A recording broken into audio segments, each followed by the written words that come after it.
द्रुतगती मार्ग हा केवळ नावापुरता असून खड्ड्यांमुळे या मार्गावरची वाहतूक मंदगतीने होत असल्याचा आरोप प्रवाशांकडून केला जातोय। 230 रुपयांचा टोल भरूनही प्रवाशांना जीव मुठीत घेऊनच प्रवास करावा लागतोय। या रस्त्याचं वास्तव काय आहे, सध्याची अवस्था काय आहे, आढावा घेतला आमचे प्रतिनिधी नाजिम मुल्ला यांनी। पुणे मुंबई द्रुतगती मार्ग दिवसेंदिवस मंदावू लागलाय। अपघात, वाहतूक कोंडी आणि आता त्यातच भर पडली ते द्रुतगती मार्गावर पडलेल्या खड्ड्यांची।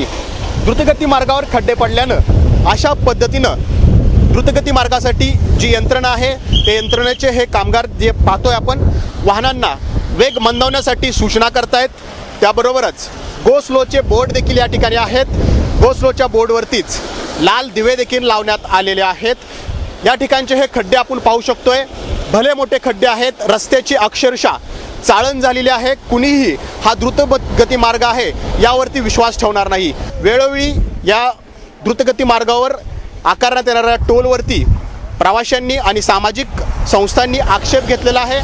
सध्या 230 रुपये मुंबईला जाण्यासाठी तर मुंबईहून पुण्याला येण्यासाठी 230 रुपये असा टोल जो आहे तो आकारला जातो। परंतु हा टोल योग्य आहे का, याचं उत्तर जे आहे ते या ठिकाणी पडलेले खड्डेच देत आहेत। त्याला दुसरं कोणतंही उत्तर देण्याची गरज नाहीये। हे खड्डे केवळ याच ठिकाणी पडलेत का, तर नाही। पुणे मुंबई द्रुतगती मार्गाचा जो 90 किलोमीटरचा टप्पा आहे त्या ठिकाणी अनेक ठिकाणी अशाच पद्धतीचे खड्डे पडलेले आहेत आणि त्या ठिकाणी अशाच पद्धतीचे गो स्लोचे जे बोर्ड आहेत आणि दिवे आहेत ते लावण्यात आलेले आहेत। एकीकडे गेल्या आठवड्याभरापासून पुणे मुंबई रेल्वे मार्ग जो आहे तो धोकादायक बनलेला आहे।